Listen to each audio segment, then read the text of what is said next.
Oh, it's Dave. Hey, Wex, what's up? It's Dave Correia. It's been a while, man. I haven't seen you in like forever. Hey, dude, thanks for having me on the YouTube channel. It's awesome. I love what you've done with the place. You have like the bookshelf, the art on the wall. This is amazing. I'm so excited to like help you sell books and stuff. I can't wait to be. Nope. West Coast Avenger. There's only room for one Dave here. Hello, welcome back to the West Coast Avengers. I'm your host, Dave. Hey, what's up, guys? Sorry, that was the other one living inside of me. Well, it's Sunday again this week. My buddy Joe and I, who's a diggin' friend, he's a comic hunter, but we had gone into this antique shop called Maple Valley Antiques in kind of the middle of Western Washington. He had found it online and saw pictures of comics in there.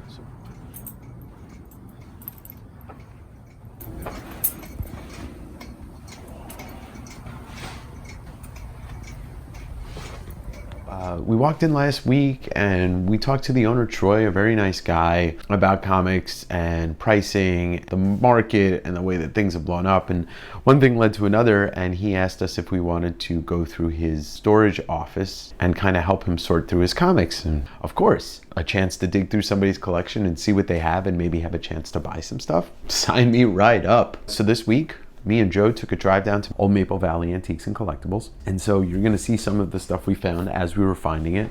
All right, me and Joe here, that guy, that guy. We are in Maple Valley at the Old Maple Valley Antique Mall, and we are tasked with going through Troy, the owner's comic book storeroom. I don't know what we're doing, but we may see some fucking gems today. Check it out. West Coast Avengers and Joe.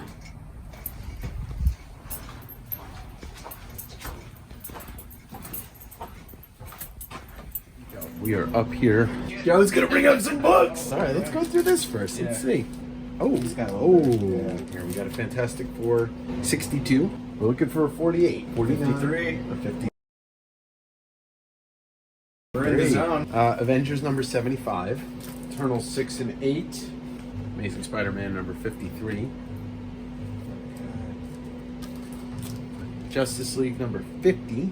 And what you got over there? A giant size. Whoa. Number 2. Hey kids, Todd McFarlane here. Don't forget to buy my new comic book Spawn, number 1. We just found some big finds. You got an X-Men number 135, Dark Phoenix cover, and a Sandman number 8. And I love Sandman. Joe loves Sandman, but we both love Death, and this is the first appearance of Death. We rescued that one, putting it in a bag and board. Some Spidey Super Stories, so this is a great Thanos cover. The first appearance of the Thanos copter.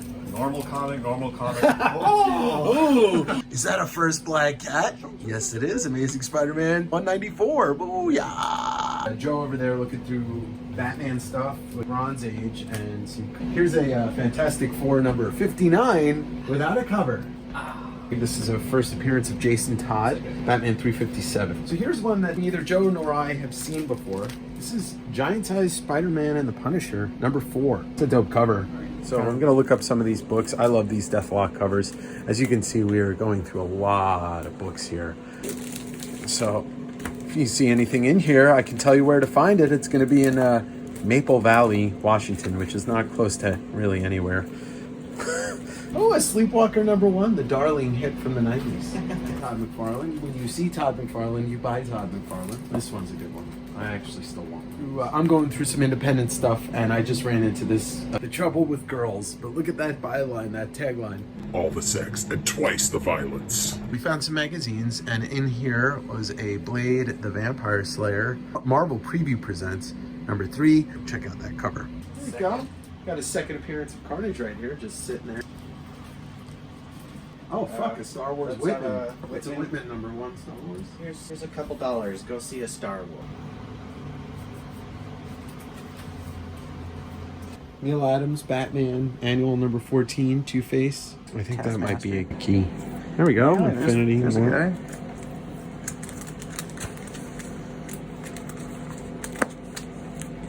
I love that cover. Yep. We've gone through a lot of the books, and we're rebagging and boarding. What have you seen so far that you thought was pretty cool? Found like 3 Turok number 1s. Let's just get rid of all this stuff. Let's get out of here with these Turok number ones.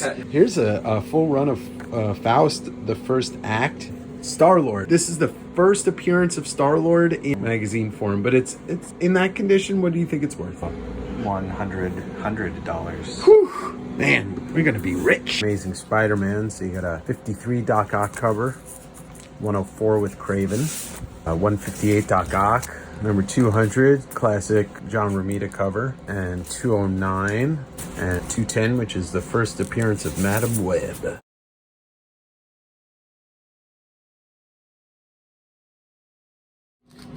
Alright, so through the digging, I found some interesting books. Got a Batman Avengers number 16. This is a solo Joker story. I just love this cover. Fantastic Four 361. The Night Doom Stole Christmas. This is great. Fantastic Four 284. And the key in this, Invisible Girl becomes Invisible Woman. Girl, you'll be a woman soon. Huntress, little lot here from the first solo Huntress comic. 1989. Everybody knows this one. We got Batman Year One, Frank Miller, David Mazzucchelli, some Bronze Age X-Men, 163, and then a solo Wolverine story is 162. Check this out. Arabic Batman the Animated Series cartoon comic.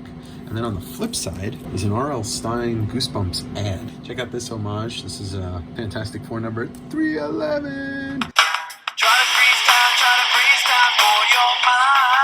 This is the homage to the first Black Panther appearance, Fantastic Four number 52. Silver Surfer number 50, foil cover. This is the third printing. Interesting looking Batman Riddler 3-part graphic novel. Gerard Jones, Mark Badger, and Willie Schubert. It's just such a weird looking image.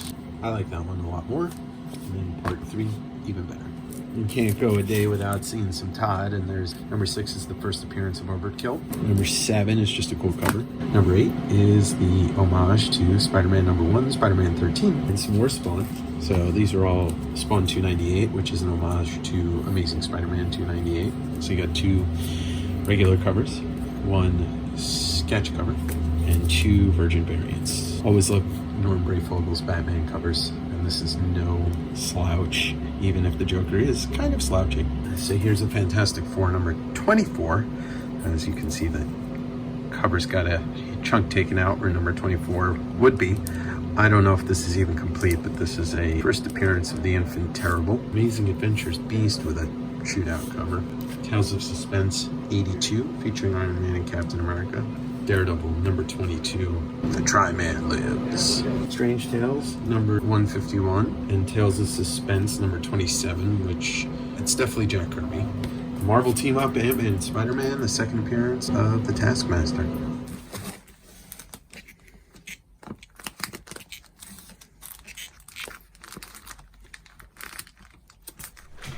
Check this out. I came home with a nice little bounty of stuff. I pulled out a whole bunch of Spawns, and I'm currently in the midst of trying to put together a large run of Spawn. As you may have figured out, that I'm quite the McFarlane fan, so when you see Todd, you buy Todd. So I have a Spawn 66, Spawn 67, 68, and 73. Now the common misconception is that all Spawns are low print runs after issue 10, which is wrong. And then the last one I picked up was the 298 Virgin variant, as they call it. Simpsons Collector's Edition number 1. Comes polybagged with a poster. Little J. Scott Campbell, Jim Lee action, Gen 13 number 1, super popular comic in the 90s. And J. Scott Campbell continues to be one of the most popular artists of today, as well as Jim Lee. Jurassic Park number 1, another great movie property, comes with some trading cards and whatnot. It's dinosaurs, come on.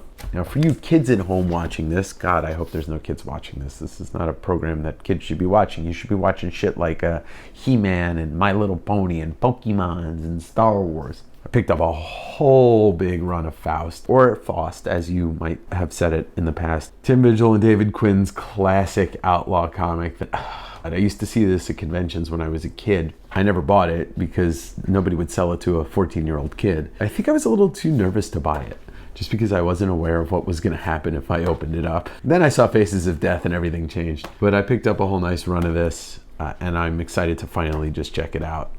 But Tim Vigil's the king of outlaw comic artists. Pretty crazy. Some Sam Keith covers. Detective Comics 662 and Marvel Comics presents Wolverine 92. One of my favorite covers of all time. I think this is my third copy. Love me some Sam Keith. This was a banner week. A banner week for picking up one of my favorite artists, Bill Sienkiewicz. Sienkiewicz!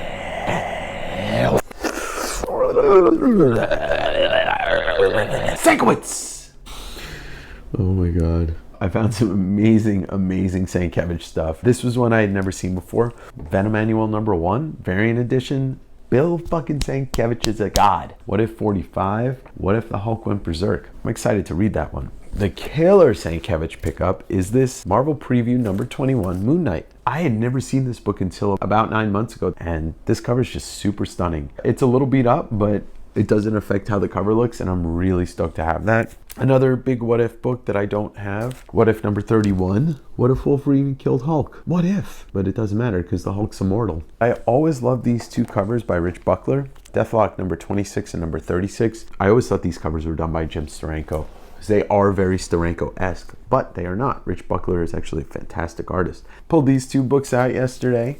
What can I say? Crow #2 and #4. James O'Barr. I grew up loving the Crow. The character in that movie left a mark on me. Whenever I can find an original Crow book, I'll pick it up. So now I just need 2 more to finish the first series. Finally, came to a book that I have been searching for, and that would be the Marvel graphic novel, Hooky.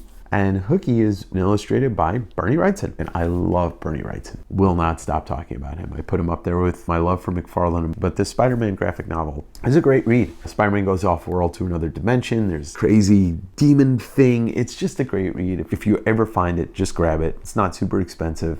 It's maybe $20, $30. Or if you have the Marvel app, you can read it. It's just personal big book for me. Hey, Wex, I think we got disconnected. I was talking for a while, then I saw a blank screen and I went into nothingness. Must be my connection, maybe it's yours. What I was gonna say is, I have a print release I wanna do with you in a couple weeks.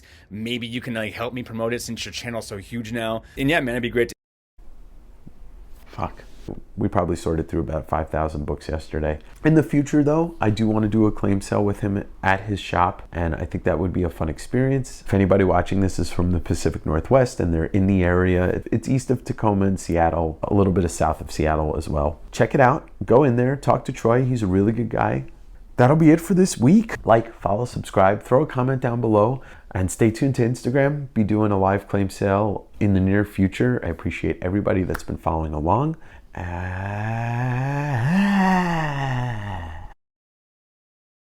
Taking finds and finding digs and tay digs and shit. Candy, candy, candy.